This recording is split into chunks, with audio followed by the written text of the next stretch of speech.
Hello and welcome back to Spotlight. I'm Jerry Dixon, Artistic Director at Village Theater, and I want to thank you for all the comments that you've been sending in about the deep conversations we've been having with theater artists and theater lovers alike. These next few episodes, we're going to shift gears just a little bit.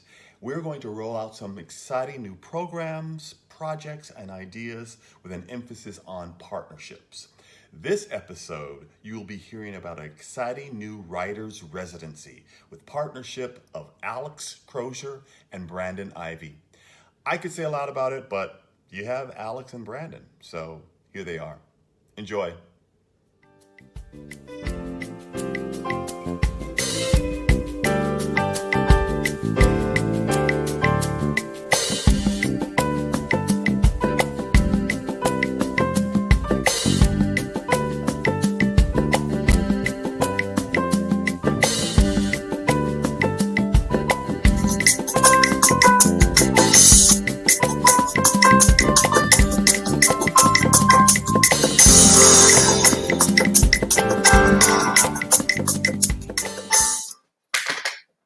Hi, everyone. So good to see you all. My name is Brandon Ivie. I'm the Associate Artistic Director here at Village Theater, and welcome to Spotlight. It's been a while since I've joined you here on the Facebook Live. We used to do a little program called Happy Hour over the summer that I hosted, and now we're back with Spotlight. I'm so grateful that Jerry gave us the space to talk about all the things that we are doing. So we're here to talk about a new program here at Village Theater called the Northwest Creator Residency program. It's really exciting. You're going to learn so much about it. But we have a bunch of things to chat about first. First thing is feel free to chat with us, to ask us questions, say hello. We will definitely do a Q&A at the end of the program. So if you have any questions about the residencies, about my co-producer, about the artists in the residency, let us know and hit us up in the comments. We'd love to chat with you. So first things first, I'm so thrilled this residency program is through Village Originals, our new musical development program. And I'm thrilled that I get to have a partner in crime for this program. You've seen him actually on Spotlight in one of the early episodes. It is the fantastic Alex Crozier. Welcome to the program, Mr. Crozier. Oh, well, thanks for having me, Brandon. With your Technicolor wall behind you. Yeah. Oh, yes. Yes. I can't take credit for this one. This is designed by my partner, my fiance, Paul Flanagan, also a fellow actor and such. So yeah, he did this whole moment here. We love. So I wanted to talk a little bit about who Alex is and what Alex has done. If those of you that saw Spotlight a few months ago, you got a little bit of Alex, but what's really exciting about this residency program is that it sort of straddles multiple disciplines and multiple genres of art. And I thought it was really important to have somebody, I'm very firmly and only in the musical theater world. Like, that's what I do. And Alex has actually, you can start showing some of the photos, Kevin. Alex has straddled sort of the musical theater world, the dance world. He's also a producer and a choreographer. Alex, what is sort of like your, you started in modern dance and dance companies and stuff. Do you want to give us a quick bio? Oh yeah, quick bio. Yes, those photos. Those were Alex in our productions of Guys and Dolls and The Noteworthy Life of Howard Barnes. Yes, which you directed. I did indeed. Yes, for sure with you. Real quick, it's like I born and raised in Philly, and then started dancing at like 7, went to University of the Arts, which is also in Philly. It's a great school. And then made my way over into Seattle in like 2012, and started working with Spectrum Dance Theater and was with them for like 5 years, I want to say. And then from there went into musical theater. And so it was kind of like around 2017 that I started to get into like the musical theater world and like started to meet so many amazing people, and then got into into all of it with Village. I think Howard Barnes was my first main stage with Village. Yeah. So, and it's been, I've kind of dabbled in all different genres of dance: ballet, jazz, modern, contemporary. I will never call myself a tapper. I have been put on stage in tap shoes, and I really try to defer to people like Gabe Corey on stage. It's like, please don't watch. That it is, you need to focus on them. And you've in the last couple of years stepped into your own as a producer as well. Well, that's true too. Yeah. So it's like, I kind of call myself an independent artist, because that way I don't have to go through a whole litany of things. It's just me, and yeah, I produce, I choreograph, I direct. You want to make sure that we give you a quick plug. Do you want to talk about your film? Oh, for sure. And then we're going to show a little video of Alex's film. Oh yeah. So I'll set this little trailer up. So I created a show in 2017 called Millennials, and that was a full dance production, and that focused on cultural appropriation. It focused on gay culture, all within the millennial generation. And then me and it was amazing. And right, you did see that. And I later had this idea to expand it into a film, and that became the Millennial Experience. And that has been a journey that I'm still on. So the film, the whole thing was shot in 2018. We did it with most of the original cast, and some new people. And we went into production in 2018, filmed the whole thing, I think, in about 2 weeks, all over Seattle. And then we also interviewed people during that year as well. So the film is this amalgam of interviews from people of all different ages, ethnicities, sexual orientations, and genders, as well as dance scenes that we took scenes from the show and put them in real life situations all throughout Seattle.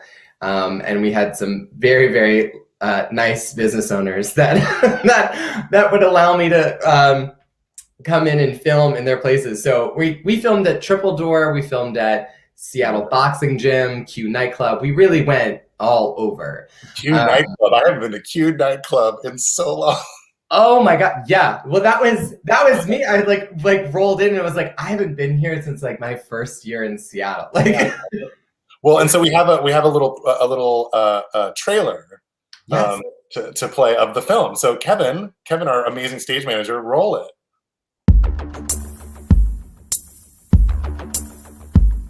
This is the largest generation in American history. There's 95 million millennials born between 1982 and 2003.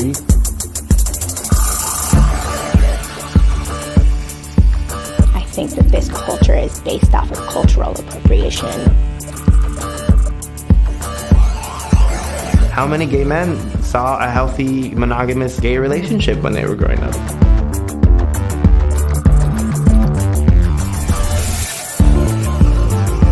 We should have all the same rights that men have. They are all becoming adults, and which will have a major impact on our politics, but also on all of the institutions of America. They're the most diverse generation in American history, and their unified beliefs are going to change the way America thinks.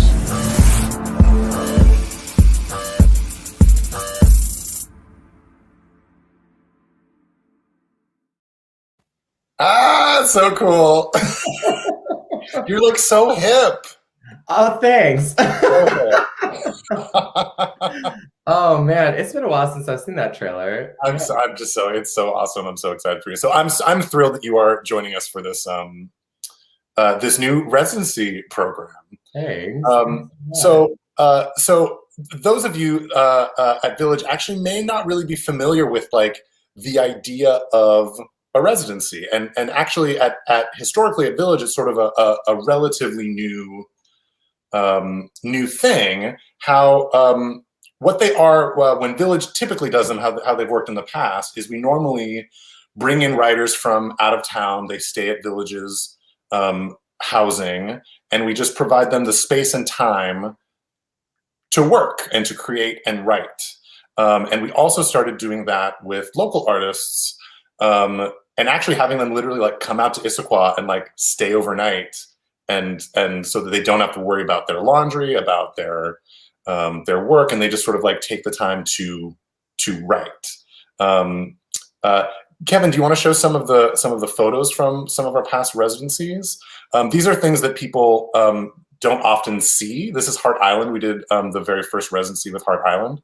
That was in our beta series. This is Justin Huertas working on a show that turned into The Lamplighter, which some folks may be familiar with. I think there's another one of Justin and Kiki. There's Orlando Morales doing a show of his, but these are all very early stage moments. That's the same show with Psalm, Orlando's piece with Shanice. This is Rihanna Attendido did a residency with us a while ago, Lauren Dupree and Karina Munter. There's Rihanna. But it's really just a moment for these writers to have a moment to focus on the material and to actually write.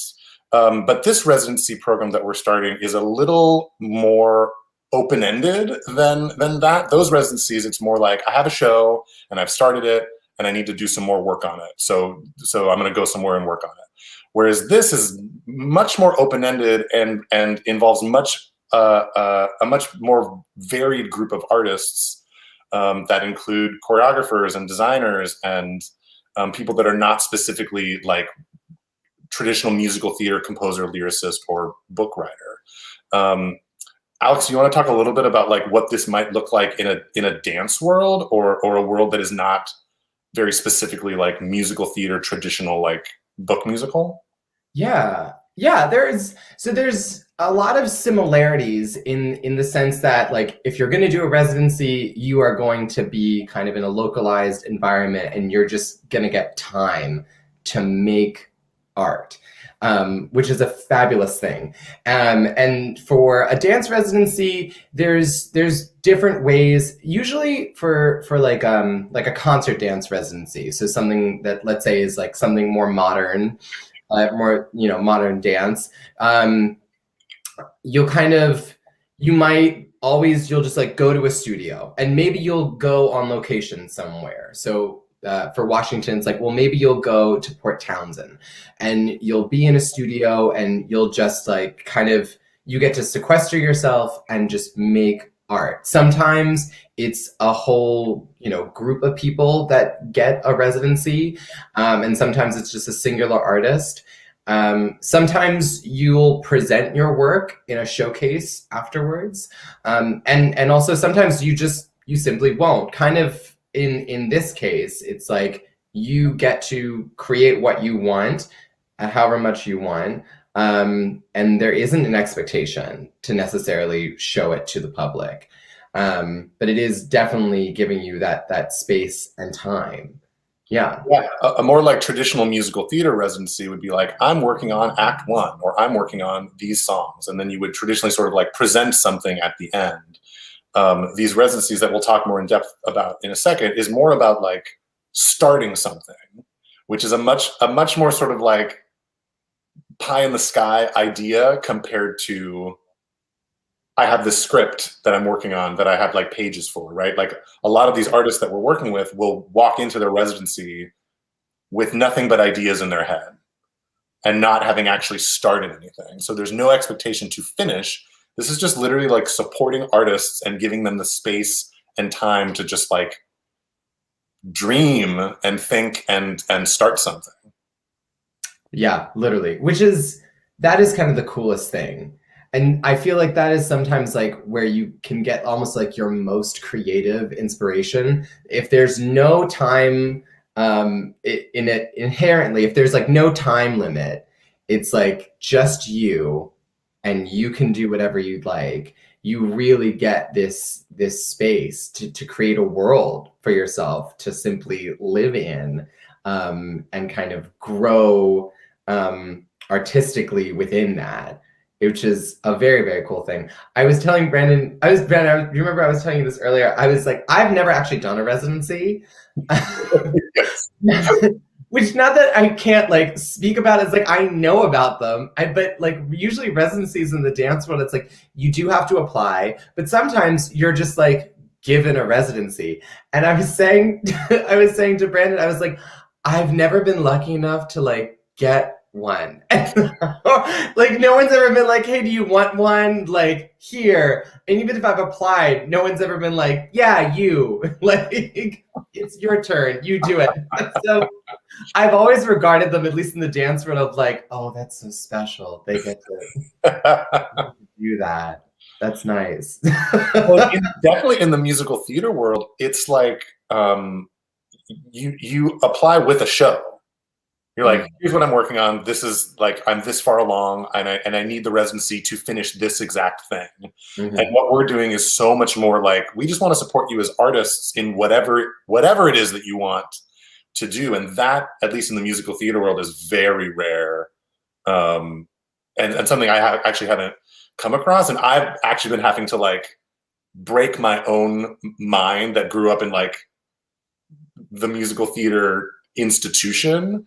And I've had to like check myself, be like, no, don't try to make it like the things that it's been in the past. Like it can be its own new thing, and that's totally cool. Mm-hmm. Mm-hmm. Mm-hmm. Yeah, and this is very much its own brand new thing. Yeah, which is exciting. It's very exciting. Yeah. So it came about as many things have come about in the last 10 months.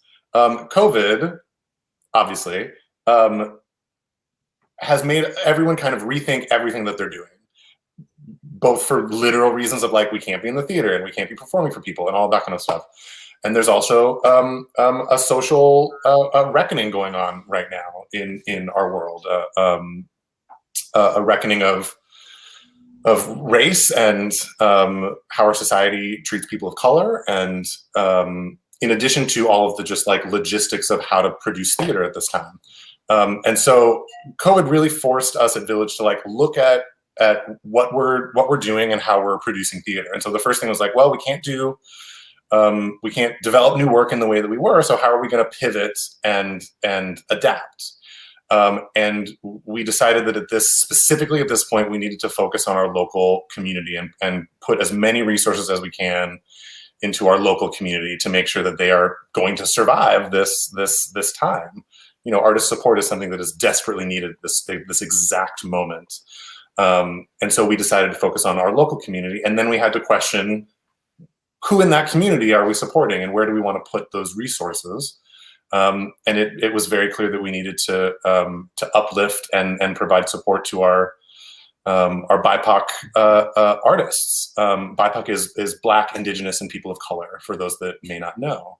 And BIPOC is short for that. And so in that world, I definitely needed a partner. I needed someone that also is knowledgeable of the world outside of musical theater and how we could sort of like break this institution up and figure out how to support people in a different way.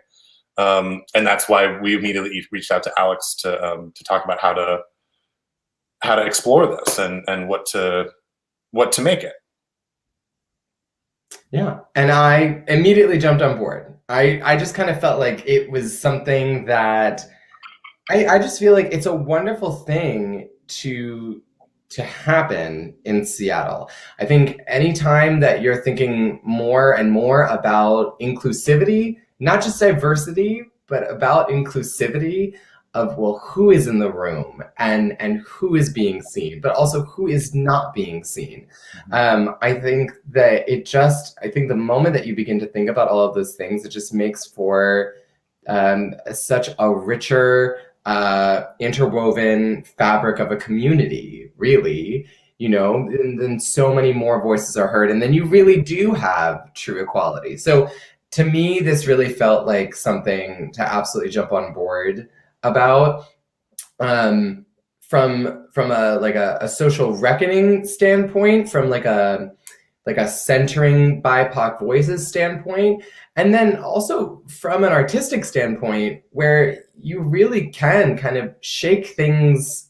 You can shake things up, right? Like, because we didn't just say we are looking for specifically musical theater writers, people that are just like versed in the canon and, both golden age and new, and now make something. It wasn't that we were focusing on. It was truly like, you could be a musician, you could be a dancer, but you could also be a costume designer, and the list could go on and on and on and on and on. You could be a designer, so of any kind. So that was really where I had so much of an interest of, because of course I'm coming from this whole world that is just a mixture of things in general. And so for me, it makes a lot of sense artistically to just kind of be like flipping that idea of how you create a musical, or who creates the impetus to create a musical, I think is a better way. Yeah, we've talked a lot about like interrogating the idea of like, where can a musical come from? And who has the power to make that, right? Like, it's so often like the power is in a very traditional set of like a book writer, a lyricist, a composer, and then probably a director is probably the next person to come on board typically.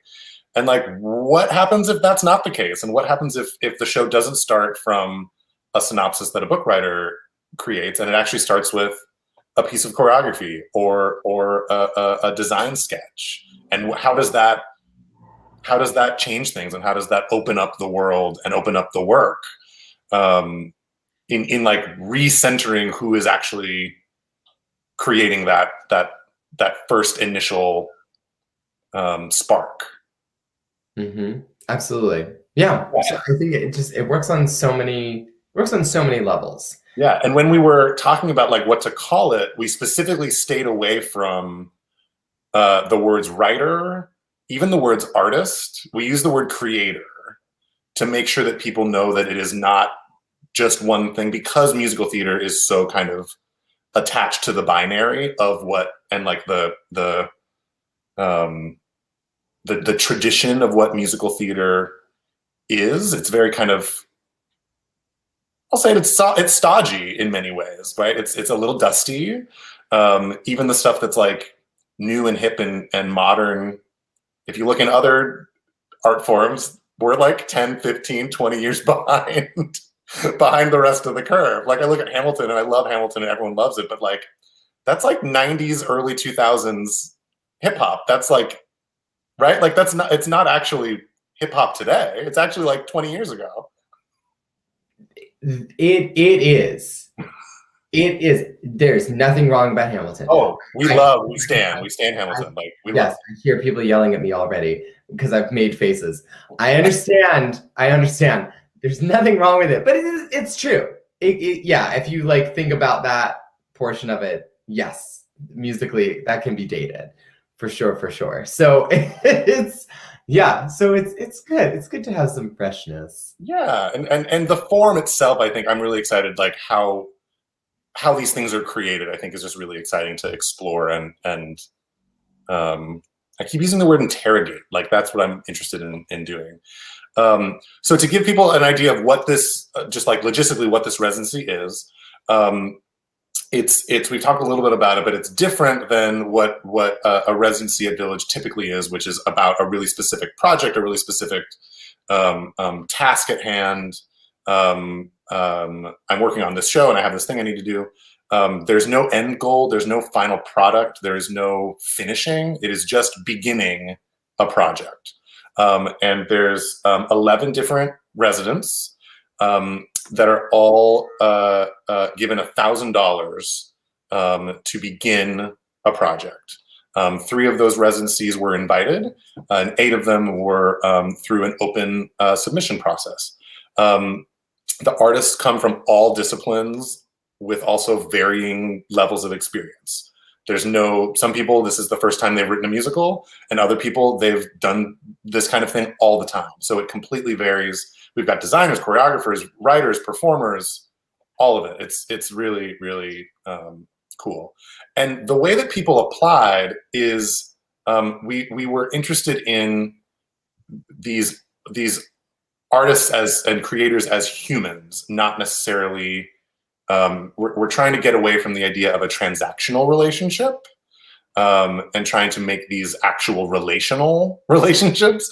And so we focused on like the human and the person and the goals of that person, rather than here's my treatment and here's my resume and here's my bio and here are the institutions that I have attended or worked at, and just trying to get to the core of who these creators are and what their point of view is and what they're interested in working on. Yeah, literally just, I think that first question that we asked them of just describing yourself as an artist, and to follow up that of, just asking for what their artistic statement is, and then to find out further of what they're even curious about exploring in the residency. Those were some of the questions that we were kind of framing it from, to kind of just go along with what Brandon's saying of, rather than it really kind of being about like, well, who have you worked with before, or what have you done in the past? It was kind of really trying to look at it from a different perspective, so that it really was about the art coming through, so that you almost essentially kind of like level that playing field of, for no matter who is submitting, it is like, we're just looking at these humans as artists first, without the clout behind some people, if there is, clout and whatnot. It's really just trying to figure out who they are first and get to know them and their artistic vision. Right, because that idea of clout is so based around like access and ability to get to those institutions or that level, whether that's a college or a particular institution or whatever. So it's trying to make sure that the access for this program is widely available, and that it's not based on some of those pre-existing ideas of where someone should be in their career, or what they should have done, or what their resume says about them. Trying to make sure that it's about the human at the center of that and the art that they want to make. Yeah. So what else? We asked them for some artistic content, and we asked them what they were interested in exploring in the residency. And it was so amazing to read these submissions and what people were interested in talking about at this exact moment. It was really brilliant. We had almost 50 submissions, which blew us away. I think when we got to like 7, we were like, hooray, we can do it. We've got enough people. Right. And then they just kept coming, and it was really exciting to know that our community is wanting this kind of support. And that I think it's also because this specific kind of support doesn't exist. I know it doesn't exist in the musical theater world. But it was just so inspiring. Yeah, it really, for Seattle standards, in terms of Seattle, it doesn't really exist much at all. Because like even for the dance world, residencies are still done with quite a small pool of people. And I think what you find across the artistic spectrum in various different worlds in Seattle is like everyone, it functions within these little pockets. So there is a ballet pocket. There is, a few certain dance studios have their own pockets. The company that I came from, Spectrum, they've got their own pocket, Village, Fifth, as you go out into other realms of theater, it's kind of, there are these circles like that exist. Within all of those, you're always seeing much of the same people, and I do have to say I'm one of those people. If I am performing in Seattle, now I'm in New York. If I am performing in Seattle, like I am one of those people.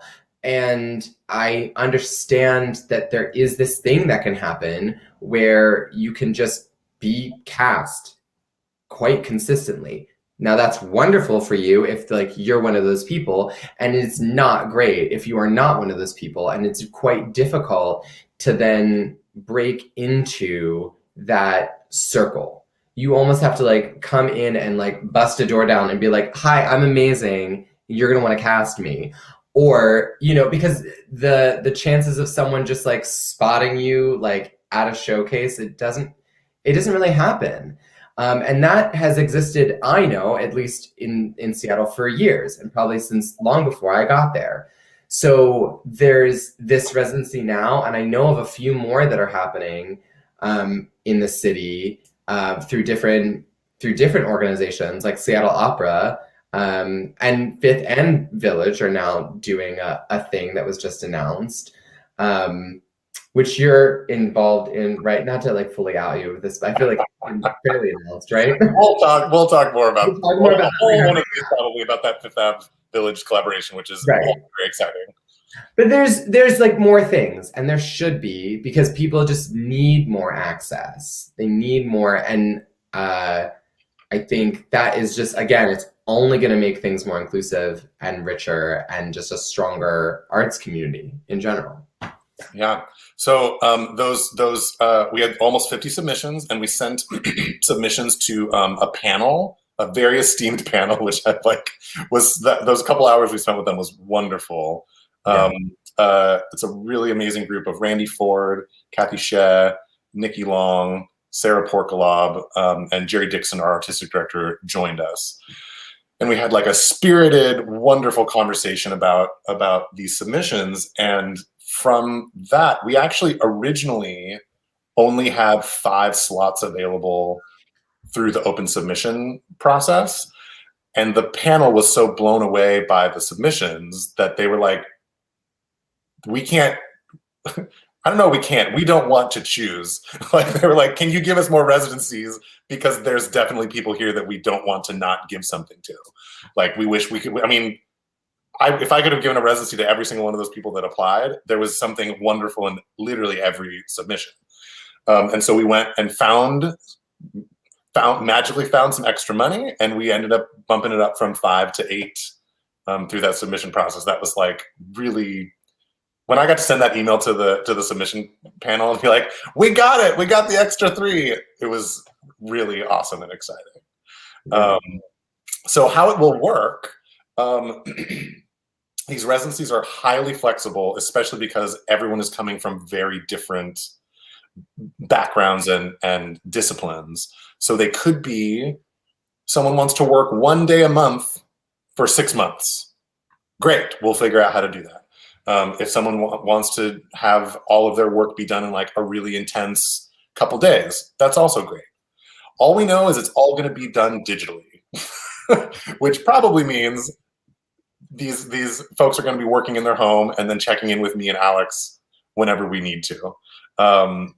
But we're going to figure it out together. And I'm really excited to just sort of figure out what it means to create digitally and how that works and how that helps and hinders the process. I'm really excited about that. But the creators will get support from me and Alex along the way, as well as some potential additional support. If they wrote a scene and they want some actors to read it, we can totally supply that. If they're like, oh, I'd love someone to bounce ideas off of, or a dramaturg to take a look at this, or something, we can absolutely figure those things out. But it's all going to be very, very specific to what each artist creator needs and what that is. They'll then present whatever they created, even if what they created is an outline.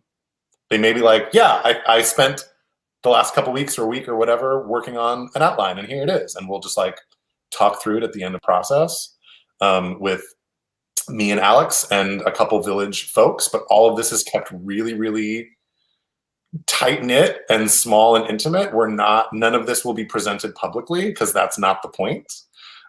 We don't want any pressure on these creators to feel like they have to finish something. That can like ruin a process for a creator to have to like show something when they're not ready.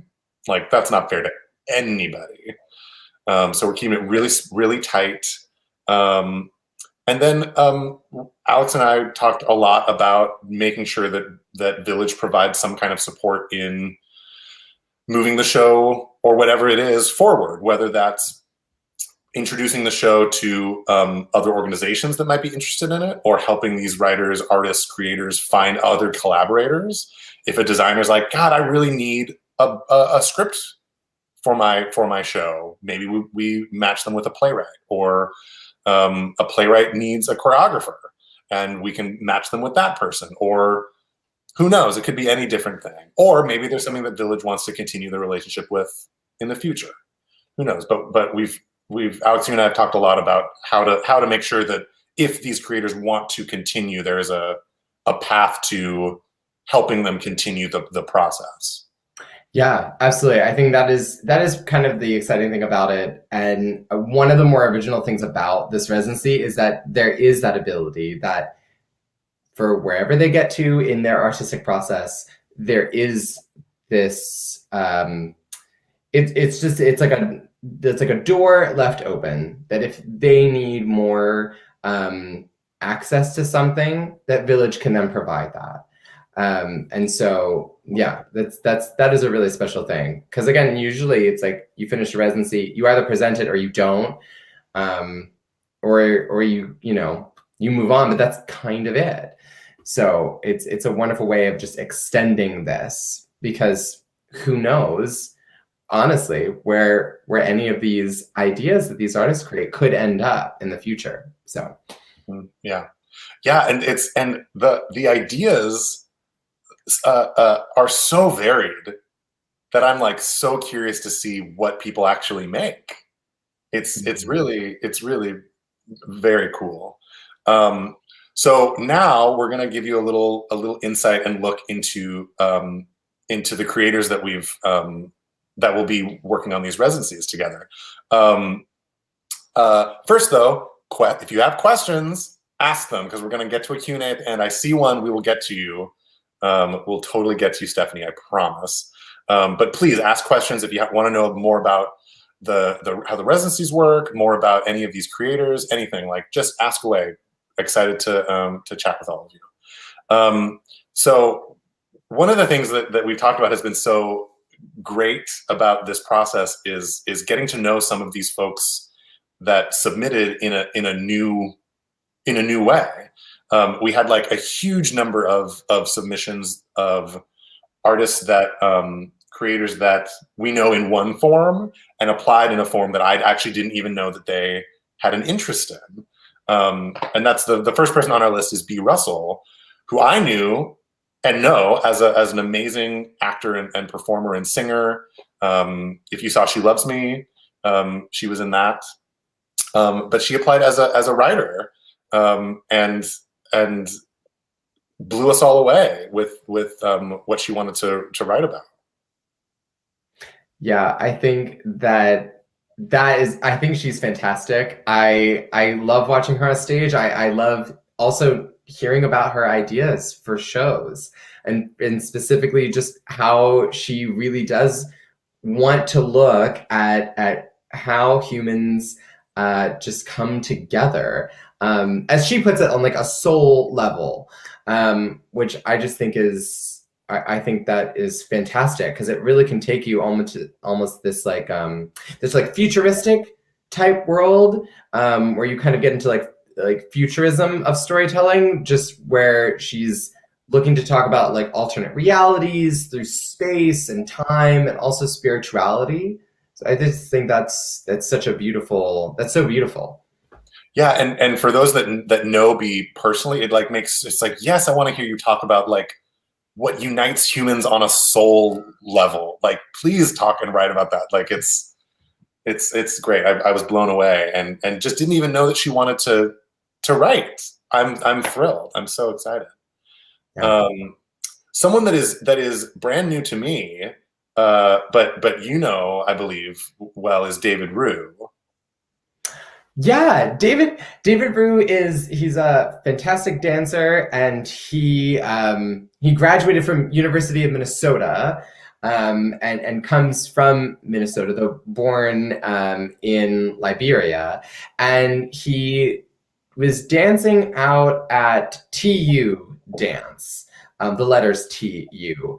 And TU Dance is now, sadly, it's a now defunct company, which I just learned from my friend Alex Fong, who he and I danced together at Spectrum, and then he went on to TU. But TU was this great dance company out of Minnesota, and they did things like a whole tour with the band Bon Iver. Just like they're fantastic. And David himself is fantastic, creating work. And he works in the office of, or not the office, but he works in public engagement. He works in that department at the SAM. And so he's fantastic at bringing people together. Yeah, and I love that the thing that he wrote about in his submission of what he was interested in doing was like so unique in that one of his talents is like curation. He is absolutely like a dancer and choreographer and all of that, but he very specifically applied with, how did he put it? He applied with like creating and curating like an online show that exists like on like a website that's like an experience that feels like 2000, like the Y2K internet world, that is actually a bunch of other artists curated through him. And I thought that was so cool and interesting, and I hadn't thought about anyone applying by connecting other artists. It was really cool. Right, exactly. Yeah, fully caught my attention, and the fact that from start to finish, there's a way that I'm super excited to see of linking everything together, and how apt that it is all intended to be online, as well. Yeah, and I love a number of folks that come from these other disciplines that are not necessarily specifically musical theater, but that, like, one of the things David wrote about is how musical theater was a big part of his life as a young person, and the idea of like coming back to it and bringing the things that he's learned back to musical theater, I think is so cool. The next person who is one of our invited residents is someone that is also new to me that Alex, you introduced me to, and as soon as I saw her work, I was like, I'm obsessed with this. This is wild. Is Amana Gunawan? Yes, and Amana, I've known Amana for some time now, at least 3 years, I want to say. Just, seeing each other. We've never, I don't believe we ever danced together, but just have always seen each other out and about in the concert dance scene, and coming to each other's shows. And I think that she is a fantastic visionary of also bringing people together and facilitating work, like her whole evening length cabaret entitled Moonshine that she presented in 2018. And she is a journalist and works with this great group called AU Collective, which I know many of them. And it's just a collective of artists in Seattle, and they come together to not just lift each other up, but to also lift the BIPOC community up in the dance world in Seattle. So she does amazing things, both with her dancing and with her journalism. Yeah, and I love that she is this multi-hyphenate, a multi-hyphenate that I have never come across yet, of a dance artist that is also a multimedia journalist. Like, I can't wait to see what she's going to make. The next person is one of our other invited residents, who Village audiences will probably be quite familiar with, who is Lauren Dupree. She's been an actor on our stage many times, most notably probably Dreamgirls. She was Dina in Dreamgirls and String. And actually, in a way, this residency idea kind of started from an artistic meeting where we were just kind of like talking about stuff that was going on in the world. And Lauren had a project that she created in quarantine called Untitled, a Quarantine Playlist. That was like a film that she made in quarantine. And we all were like so blown away by it and thought it was so fantastic that I think Tim Simons, our resident music director, just said like, man, I wish we could just like throw some support to her and just like see what she would make. Like, whatever you want to make, we'll help you with that. And that was like, oh yeah. And we're like, why don't we just do that? Like, what's stopping us? Nothing. Oh, let's figure that out. And she's just wonderful. That was she's done a lot of digital creation and video filmmaking and stuff. She's just wildly talented. She really, yeah, she is incredible. And I don't know for anyone out there watching live or in, pre-recorded form whenever this gets posted, if anyone saw her Untitled A Quarantine playlist, then what I probably will use this word a lot, but what a visionary she is, because it just so seamlessly flowed through so many different like artistic facets, and you saw so many different personas of hers, and things that were poignant and funny and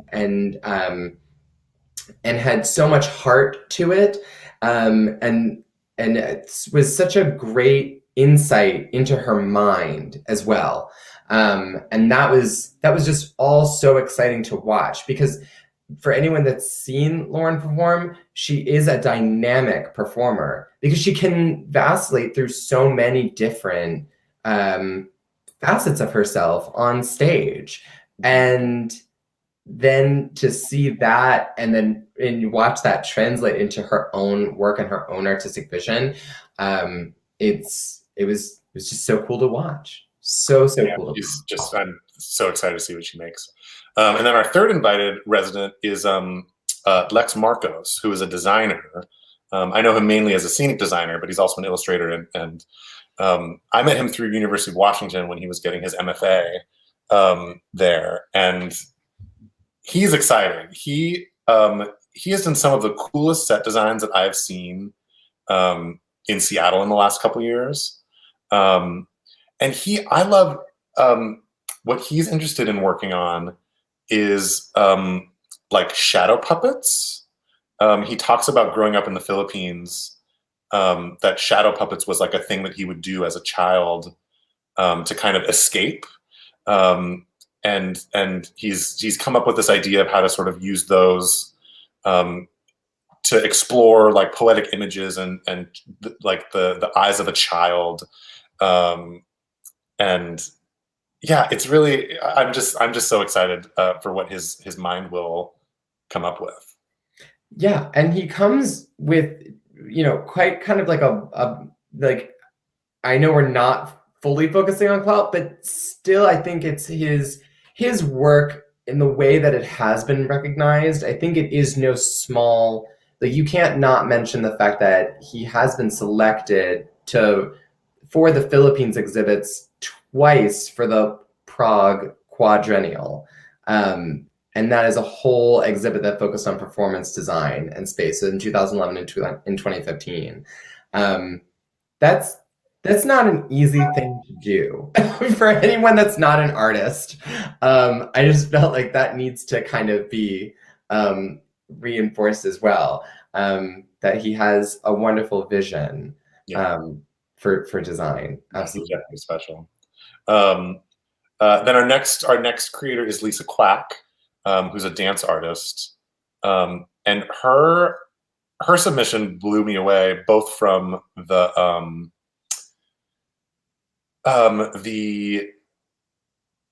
like her artist statement of what she was interested in exploring, but also the work that she sent, the work sample that she sent. It was wild. I've like never seen this kind of choreography before, and this kind of like visual aesthetic. It was like kind of creepy a little bit. Super cool. Super cool. Super cool. And to explain to anyone listening of like what we are talking about, because I don't know if Lisa has posted any of these work samples before. So if anyone's seen the film The Strangers, and Lisa, like I'll say this to you like whenever we like video chat. So like my impression of one of the things was, and this is a good thing, if anyone's seen the film The Strangers, it's a film where I think it's like Liv Tyler and like a man. They are like, they're this couple, and like a little like house in the woods, and they're just having a wonderful time. And then these people show up with bags over their heads with like these like smiley faces painted on them, and they terrorize the couple. And like later they kill them because it's that kind of a story. So it's happy, but no, I'm kidding. It's this really, it's like this terrifying thing. These people with these paper bags over their heads, and that is she didn't submit a horror film, but she submitted, a work sample of dancers with these bags over their heads, paper bags over their heads, and these faces kind of painted on. It was so captivating. It wasn't scary, but it was so captivating, and her work is so visceral. And I think she comes up with really great angles for the camera, because she directed both work samples that we saw. I think she has a great vision for direction as well as for dance. Yeah, it's super cool. And how she explained what she's interested in exploring is grief through dance. And I'm really, the way that she wrote about it in her submission was really captivating and exciting. Then the next person is Nicholas Paul Bernard, who audiences also may be familiar with Nicholas's work as an actor on Spelling Bee last season. He is writing, I'm obsessed with this idea, he is writing a disco musical about adoption in a gay with a gay couple. And I'm just, Nicholas writing a disco musical is like all I need to hear. I'm like sold. Like absolutely. I feel like, and Nick is another person that is like, well, if you've seen him, then you probably know him really well as an actor, even as a singer. And just again, this multi-hyphenate artist, and you might know him really well if you looked at him, if you've seen him in plays and you've seen him in musicals. He again is someone that really can vacillate between different personas, and he can bring a lot of humor to the stage. He can bring a lot of heart and a lot of depth to the stage, no matter what size of role he's playing. That's what I found when I watch him. And I feel like when I read his work samples, like there's no way that you can write something so honest, even down through just like the description of what the actors are doing, even just through the stage direction. Yeah. It was written out in such a way, in such an honest way, that you'd have to live out the experience or know of it really innately to write it out in such a fashion. So I'm super excited. Yeah, one of the things he submitted in his samples was like a script. I can't remember if it was a teleplay or a screenplay, but it was meant for the camera, and it was so captivating, and it so captured this like gay queer world really, really well, and so much of it was in his like stage directions. It's whatever that's called for a film, but it was so captivating. The dialogue was like witty as hell and really well done, but then it was the stuff in between that was especially captivating. Kevin, I think we have another solo next, and we're saving the group for last. I believe that's correct. So I believe the next person on our list is Saranine. Is that? Haha, that is correct. Saranine is a really multifaceted artist that I'm super excited to throw support behind. We worked briefly with Saranine on a table read of a show that I'm obsessed with called Misstep that we've been developing for a while. So I know her as a performer, but was thrilled to get to know her work and her passion as a writer. And she is her sort of personal story is really fascinating. She's an autistic, intersex, pansexual, non-binary trans woman of color who's also an early childhood sex abuse survivor. But she was raised to see herself as a neurotypical cisgender heterosexual white male. And so a huge part of her submission was like stating her existence and seeing herself on stage, and it was so captivating. And her work sample was also just really amazing. I was a little at a loss for words with her work. Yeah, hers is a voice that needs to be heard and heard loudly. I was so blown away by just the authenticity and her vision. And so I'm just so excited to see where she goes with everything. And from the moment that I read her submission, I was like, yes. For me, I was like, I know we're gonna go through an entire panel discussion of like who should be a part of it. I was like, but you're like, yes, absolutely. And so yeah, I'm so delighted that they are a part of this. Yeah, it's going to be very exciting. She's also a composer and has written some really amazing music. Oh, I see that she's here. She's in the chat. Hi, Sarah Nine.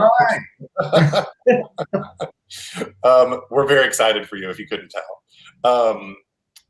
So that's going to be really exciting. So then we're ending our chat with a group, which is really cool. All of those other artists or creators submitted as individuals, and this one ended up being a group.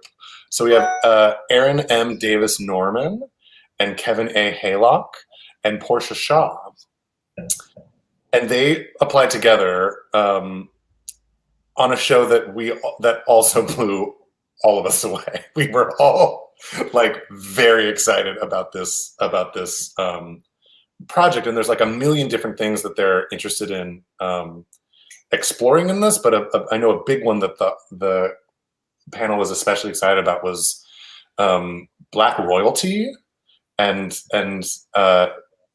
showing that like a Black royal family on stage. They're also like hugely prioritizing Black female representation, but also like things that I remember from that from some of their submission materials was like alto ingenues. And like breaking sort of like the musical theater binary of like, yeah, an ingenue is always a soprano, and what leading men sound like, and what like just all of that, and non-binary representation, and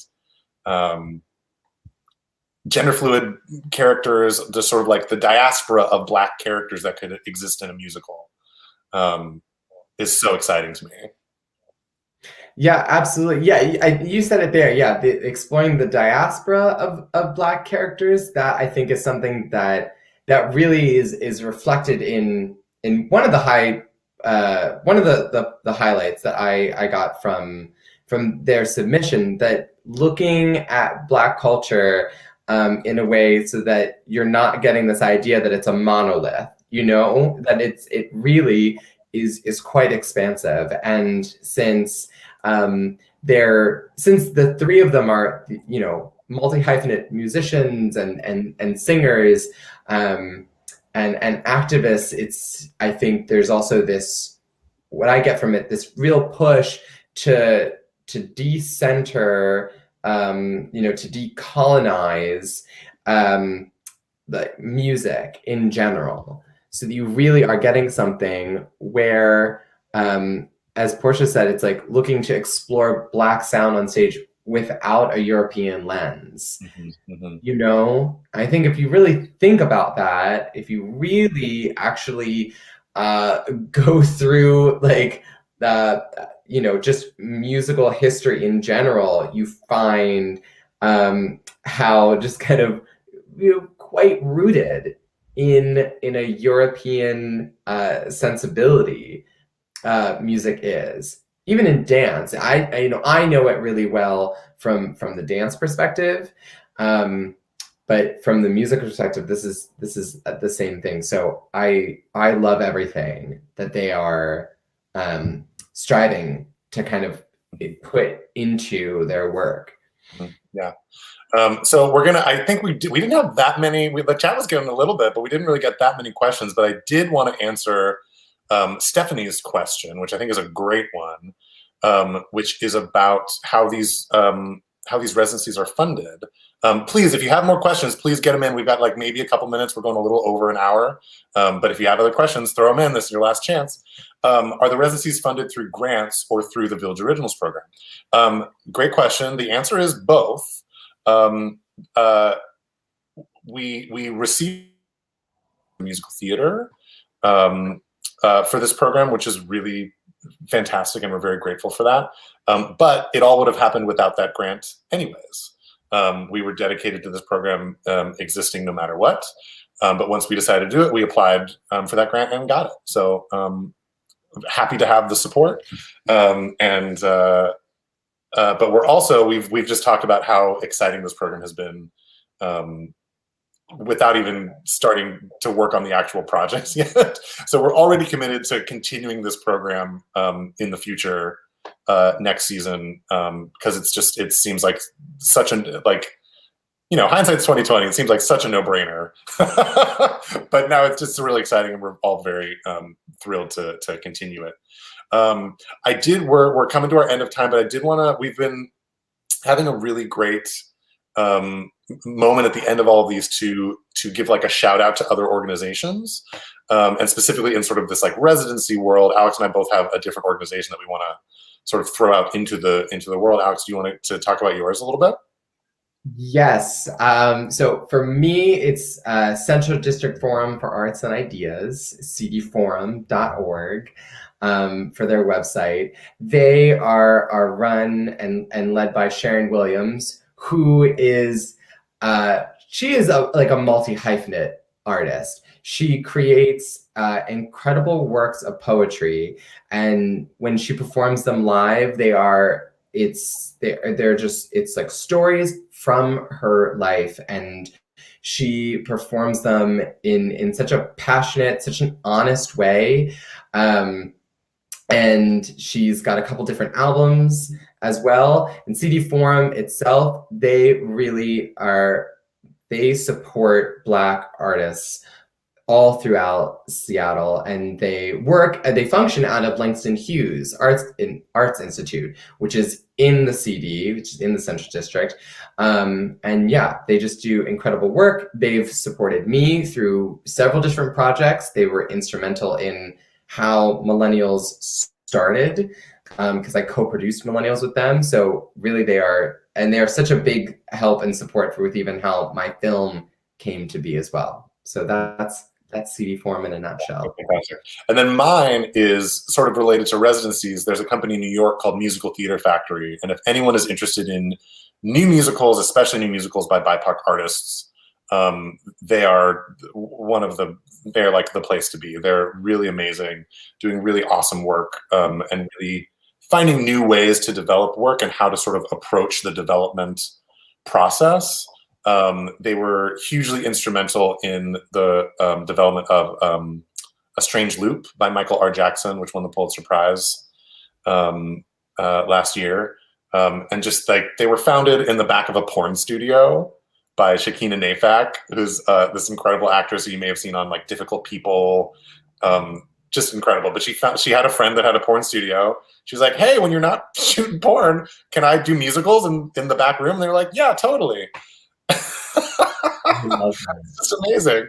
And now they're a resident company with Playwrights Horizons. They're just incredible. So check them out if you're interested in awesome new musicals. Thank you so much, Alex, for joining me and for being such an amazing partner on this project. Yeah. I definitely want to thank Kevin Vortman, our awesome producer, stage manager, tech guru on this, and thanks to the whole artistic department at Village. Spotlight will be back in 2 weeks, and you'll have wonderful hosts Jess Spencer and Deidre Woods, who are working on another program that is new to Village. They'll be talking about Next Stage, which is our new professional development program, giving free classes and workshops and stuff for professional artists to continue their development. Thank you all so much. And I think I'm handing it back to Mr. Jerry Dixon. Thanks everybody for joining.